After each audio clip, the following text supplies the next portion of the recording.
Mheshimiwa Naibu Spika, yako maneno ambayo yanajaribu kupotosha kwamba kitendo cha Bunge na Tume ya Uchaguzi kuwalazimisha vyama vya siasa kusaini kanuni za maadili ni kinyume na katiba.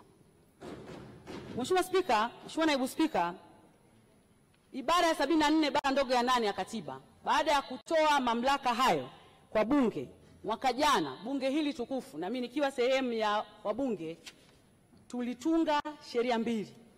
Na Mheshimiwa Spika, ieleweke, utungaji wa sheria hizi mbili ulipelekea kufutwa kwa sheria kubwa mbili: sheria ya Tume ya Uchaguzi ya mwaka 1985 na sheria ya uchaguzi wa serikali za mitaa ya mwaka 1979.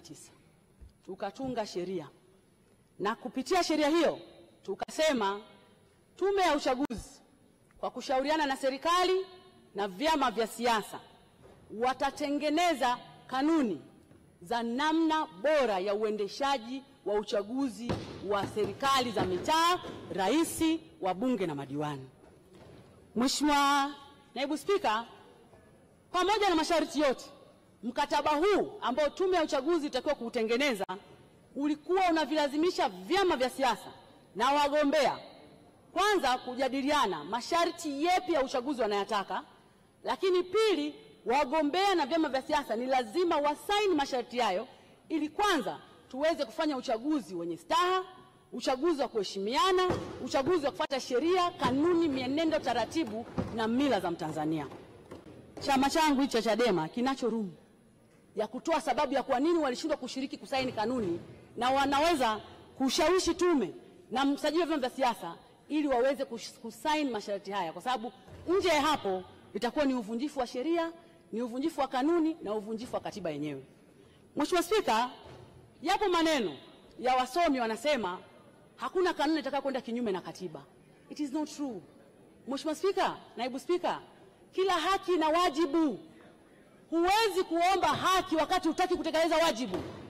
Ni kama tu ambavyo Mheshimiwa Spika, leo hii tunasema huwezi kwenda kupiga kura kama hujajiandikisha kwenye daftari la kupiga kura.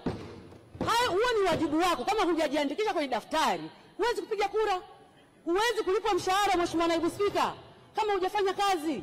Ili ulipwe mshahara miaka yako ya msingi, ni lazima ufanye kazi.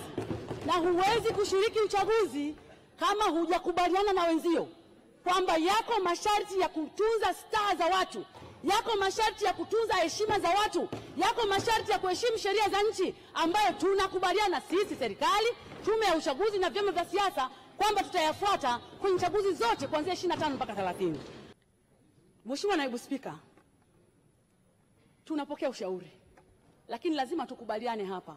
Tusipotoshe umma kutaka kutekeleza jambo ambalo tunajua hata wale wanaolipendekeza hawajatekeleza wajibu wao. Wote tunajua hapa wanasema no reform, no election. Well and good. Sio Tundu Lissu, sio TLS, sio mwanasheria, sio mbunge. Hakuna hata mtu mmoja aliyeanzisha mchakato wa mabadiliko ya sheria. Leo unasema no reform, no election. Utafanyaje reform kama hata mchakato wenyewe wa kubadilisha sheria haujafanyika? Utafanyaje reform? Hakuna mtu aliyejitokeza. Hakuna mbunge, si wa upinzani wala wa chama tawala. Hakuna serikali ambayo imemove motion ya mabadiliko ya sheria. Hiyo no reform ni ya kwenye majukwaa. Mheshimiwa Naibu Spika, hatuwezi kukubaliana na jambo hili. Tusipotoshe umma. Mheshimiwa Spika, mimi na washauri Chadema, hakuna namna ya kusema kwamba watashiriki uchaguzi kama hawatakubaliana na kanuni za uchaguzi. Mheshimiwa Naibu Spika, naomba nifafanue kidogo kuhusiana na hoja yao ya no reform, no election. Mheshimiwa Naibu Spika, mwaka jana Bunge liliita wadau hapa bungeni kwa ajili ya kutoa maoni. Na Mheshimiwa Spika, chama cha Chadema kiliwakilishwa na katibu mkuu wa chama, wakaleta maoni hapa bungeni, John Mnyika. Haikutosha, wakaja baraza la vijana, wakaleta maoni. Haikutosha, likaja baraza la wanawake, wakaleta maoni. Haikutosha, wakaleta hilo wanaoliita bunge la wananchi chini ya mama yangu Susan Limo, wakaleta maoni. Na Mheshimiwa Spika, kwa taarifa tu kwenye bunge hili tukufu, asilimia zaidi ya 95 ya maoni yaliyotolewa yalichukuliwa, yakaingizwa na tukatunga sheria hizi mbili za uchaguzi.